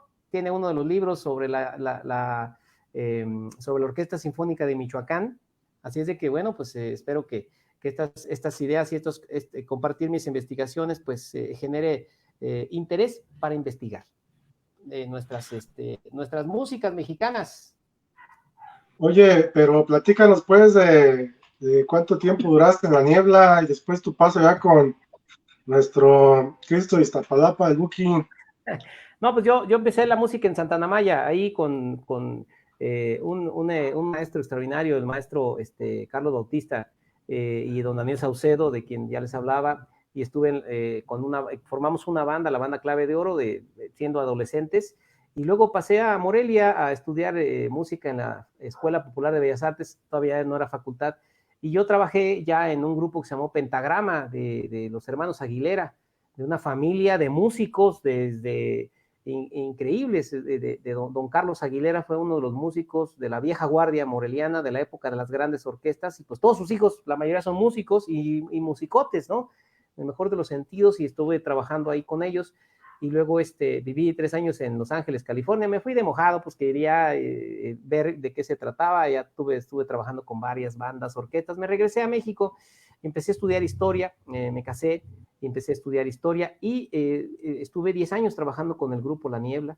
De verdad que un grupo donde aprendí muchísimo a hacer música, donde toqué con una sección de metales fantástica, con mi amigo Fidel Martínez en el trombón, con Juan Carlos, quien es un gran director de orquesta y de bandas de viento de Cherán, Michoacán, y estuve varios años con La Niebla, 10 años, y luego hubo una oportunidad de trabajar con el señor Marco Antonio Solís, y pues ahí estuve varios años trabajando con él en todas las giras en México, Centro de Sudamérica, Estados Unidos, Canadá, y fue bastante divertido, aunque también pesado, porque viajar es muy pesado, pero yo tenía la idea de seguir estudiando. Cuando entré con el señor Marco Antonio Solís a trabajar, había terminado mi licenciatura en Historia, y pues yo pensé en seguir estudiando, y no se me quitó eso de la mente, y finalmente decidí salirme para poder hacer mi maestría, luego mi doctorado, pero sigo haciendo música. Nunca he dejado de hacer música hasta la fecha, y hasta que se me caigan los dientes, que no pueda tocar trompeta, y si no puedo tocar trompeta, pues me compro un piano, unas maracas, un triángulo,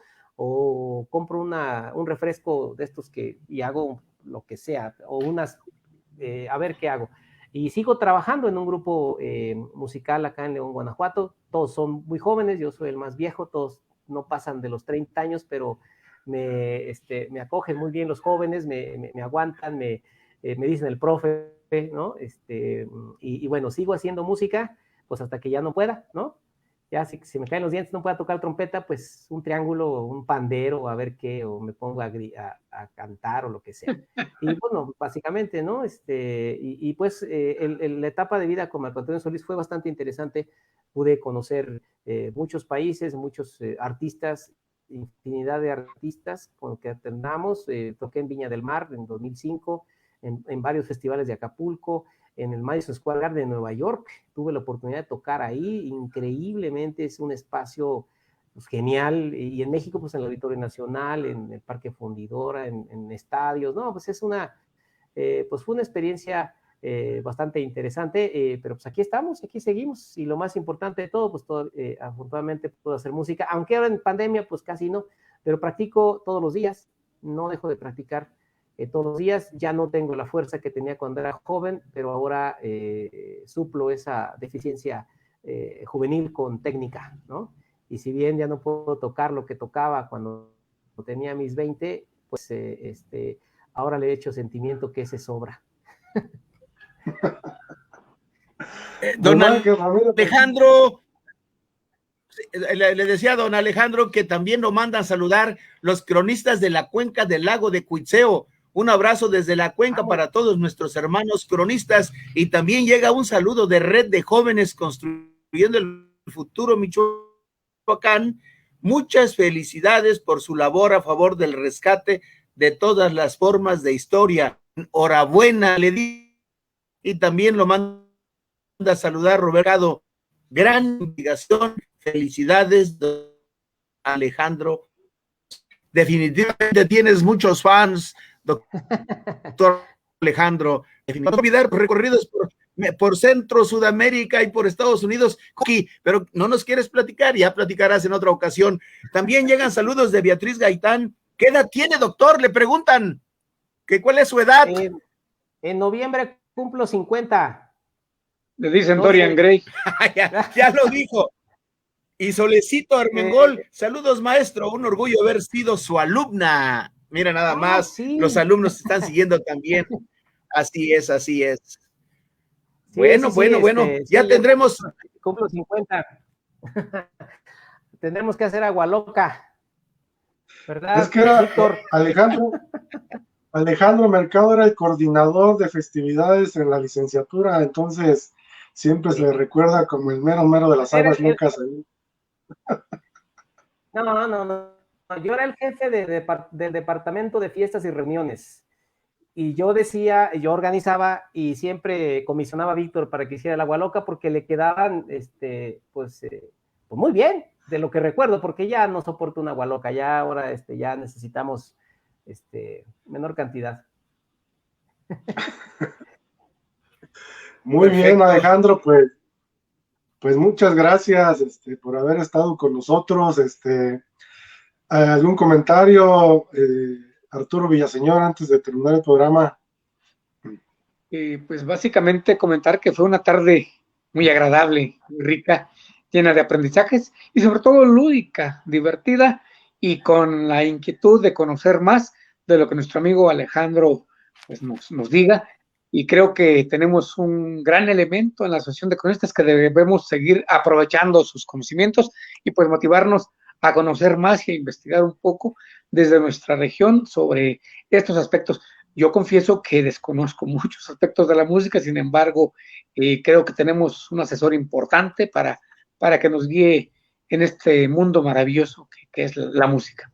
Gracias, Alejandro, y pues muy buenas tardes. No, pues gracias a ustedes, y pues ahí nos veremos en otra oportunidad.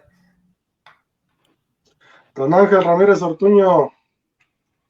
Pues sí, definitivamente ya llevamos una hora con 45, 50 minutos, muy amena la tarde, muy agradable con estos temas. ¿Cómo nos hubiera gustado más seguir oyendo esos temas tan decimonónicos que por ahí están? ¿Cómo poder encontrarlos, doctor Alejandro Mercado Villalobos? ¿A dónde seguir? ¿Qué botón apretar para poder encontrar ese tipo de música para que nuestros amigos que nos están siguiendo en el programa Diálogos a través de la Asociación de Cronistas por Michoacán podamos disfrutar de esa música y poderlo localizar, al igual que la semana pasada también con el doctor Álvaro Ochoa Serrano? También nos recomendó algunos temas muy importantes de la revolución, de la situación de la revolución mexicana en Michoacán, en el tema que también él tocó. Así que, ¿cómo poder seguirlos? ¿Cómo los encontró y en dónde están? Bueno, las publicaciones que yo tengo están de descarga gratuita en la academia.edu. Es una página gratuita donde pueden verse mis publicaciones. También ahí está Víctor, hay infinidad de académicos y académicas que con sus páginas, academia.edu, y ahí buscan mi nombre y ahí tengo mis publicaciones. La música que ustedes escucharon, pues ahí revisen en esta grabación, ahí vienen, es la Universidad de California en Santa Bárbara, y ahí tienen la colección Lynn Anderson, y ahí vienen toda una serie de pues la música que escucharon, y vienen muchos más.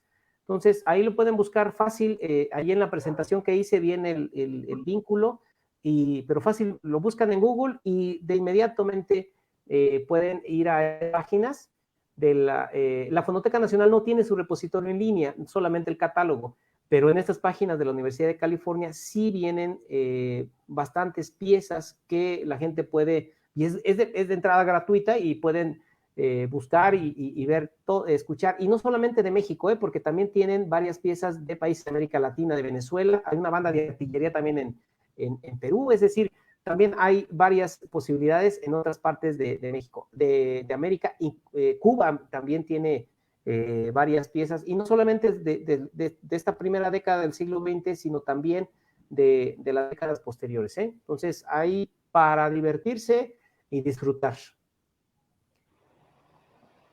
Doctor Alejandro Mercado Villalobos, en lo que concierne a toda su trayectoria musical, ¿no ha usted compuesto algún tema, alguna canción o música para un tema? Como compositor, ¿no hay alguna vena por ahí que nosotros no hayamos conocido? Cuando era estudiante, sí tengo ahí por una libreta, no sé en dónde esté. Cuando era estudiante sí me dio cuando me acostaba a las 3, 4 de la mañana. Ahora no, sí tengo varias cosas que hice, pero se quedaron algunas piezas que compuse. También en algún tiempo me dediqué a hacer arreglos de bandas de viento, canciones populares, ¿no? Que escuchaba los sones de las bandas populares, la banda El Recodo, La Costeña, y yo las escuchaba y las sacaba los arreglos para las bandas de viento, sobre todo en la banda de viento de mi pueblo. Pues ahí hice arreglos de canciones y algunas composiciones, pero pues ahí deben estar en algún lugar, las debo de tener, pues necesito ver. Pero andaba de estudiante, y de estudiante uno le hace de todo, y si te gustaría buscarlas y ver, realmente ni me acuerdo si quedaron bien, pero pues a lo mejor pues es lo que tengo ahí, pero realmente siempre he sido ejecutante, salvo esos deslices que tengo ahí. Los voy a buscar a ver si salen, y las voy a revisar, y si valen la pena las comparto, si no, pues mejor hay que se quede. Doctor Alejandro, pues por ahí le encargamos el pasodoble de la Asociación de Cronistas por Michoacán, por favor. No podemos quedarnos nosotros fuera de contexto. Muchísimas gracias, doctor Alejandro Mercado Villalobos. Una tarde redonda también, como digo yo, de orejas y rabo. Pues gracias, compañeros. Gracias, Víctor, Arturo. Los dejo. Despídase del doctor. Gracias. Sobre todo esperar a que nos dé alguna probadita de lo que él toca, alguna pequeña, no sé lo que él dice, ¿no? Para estar. Tiene por ahí la trompeta, Alejandro. No, ya, para la otra, porque para la otra, ¿no? Preparo algo. En otra ocasión, claro. Sale, órale. Nunca te chiveas, ¿sí? Estás muy chiveado, hombre. No, para nada. No. Pero la tengo. Alejandro, déjenme comentarles que Alejandro es una persona muy dedicada en todo lo que hace. De hecho, en la licenciatura todavía no iniciábamos los semestres y ya estaba exento. Entonces, era un gran estudiante. Era un gran estudiante. Siempre es un gran estudiante No, en el tema de la licenciatura de historia. tenía pues contactos, ¿no? ¿Qué creen? No, no, que Muy bien. pues, gracias. Bueno, el próximo programa, el día viernes 2 de abril, va a estar con nosotros el doctor Gerardo Sánchez Díaz, que nos va a presentar un libro que ya publicó hace algunos años, Los cultivos tropicales en Michoacán, época colonial y siglo XIX. Así que el doctor Gerardo Sánchez la próxima semana con nosotros y pues muchas gracias a todos ustedes, a todos los que nos sintonizaron y pues hasta la próxima. Gracias. Gracias. Nos vemos. Hasta luego. Buenas tardes y hasta Adiós. luego.